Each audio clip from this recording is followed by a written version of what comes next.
السلام علیکم۔ بسم اللہ الرحمن الرحیم۔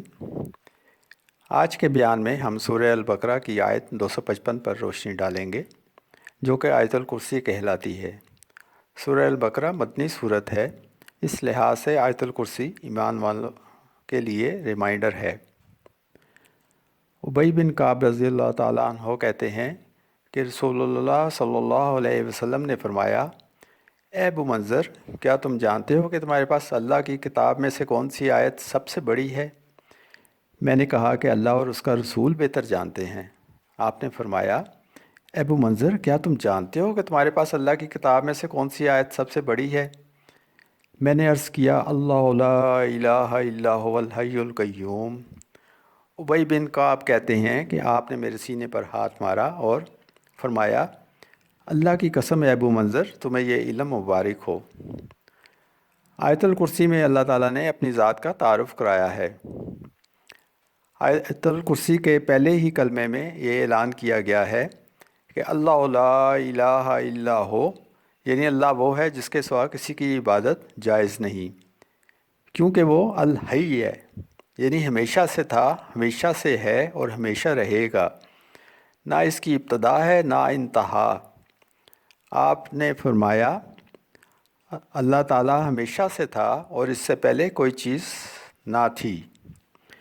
پھر فرمایا القیوم، یعنی وہ کسی سہارے کے بغیر خود قائم ہے اور دوسروں کو قائم رکھنے والا، تھامنے والا ہے۔ انسان جو ایک کمزور ہستی ہے، ایک لمحہ بھی اللہ تعالیٰ کے تھامنے کے بغیر زندہ نہیں رہ سکتا۔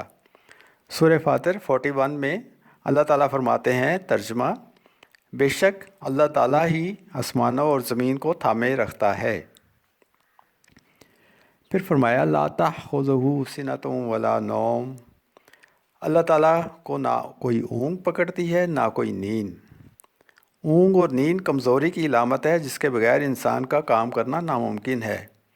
اللہ تعالیٰ اونگ اور نیند دونوں سے پاک ہے۔ پھر فرمایا لہو ما فی السماوات و ما فی الارض، اسی کا ہے جو کچھ آسمانوں میں ہے اور جو کچھ زمین میں ہے۔ اتنی قومیں گزر گئی، ان چیزوں کی ملکیت اللہ تعالیٰ کے پاس ہے۔ سب لوگ اس دنیا میں آئے اور چل دیے، باقی اللہ تعالیٰ ہی زمین اور آسمان کے وارث ہیں۔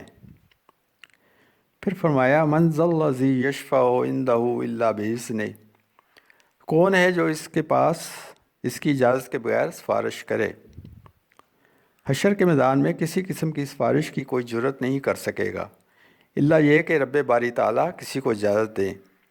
اس بات کو مزید وضاحت کے ساتھ سورہ النبا کی آیت 38 میں بیان کیا گیا ہے۔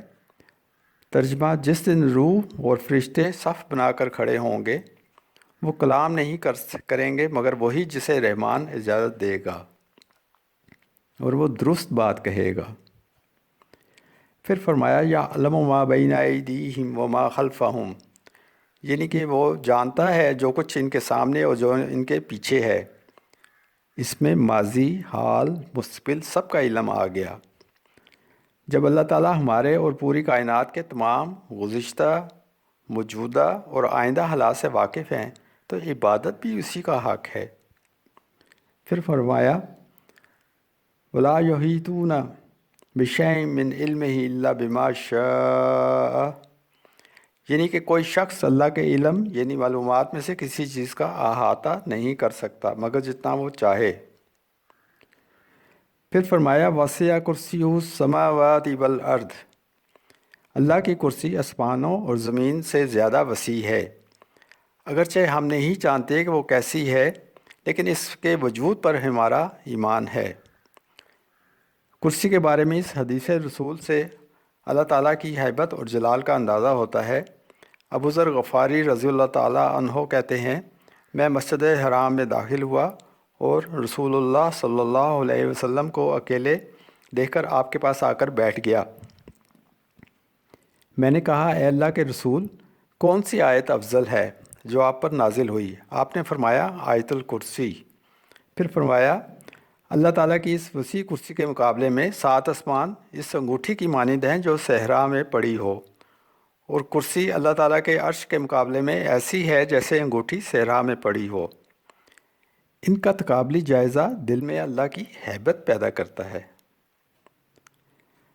پھر فرمایا وَلَا يَئُودُهُ حِفْظُهُمَا، اور اللہ تعالیٰ کو ان دونوں زمین آسمان کی حفاظت نہیں تھکاتی۔ اللہ تھکنے کی کمزوری سے پاک ہیں۔ وَهُوَ الْعَلِيُّ الْعَظِيمُ، وہی سب سے بلند، سب سے بڑا ہے۔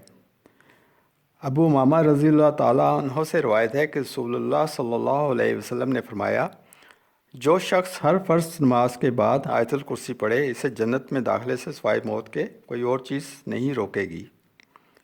اس کے علاوہ رات کو سونے سے پہلے آیت الکرسی پڑھنا رات کو سونے کے دوران شیطان سے دوری کا سبب بنتا ہے۔